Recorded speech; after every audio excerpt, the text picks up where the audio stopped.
عليكم ورحمة الله وبركاته.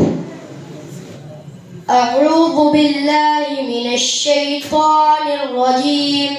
بسم الله الرحمن الرحيم. سورة الماعون مكية آياتها 7 ركوعها 8.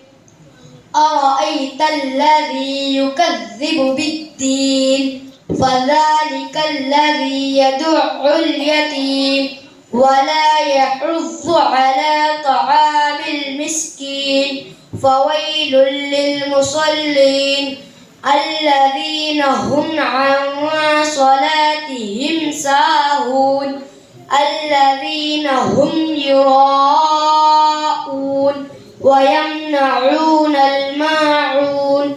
صدق الله العظيم.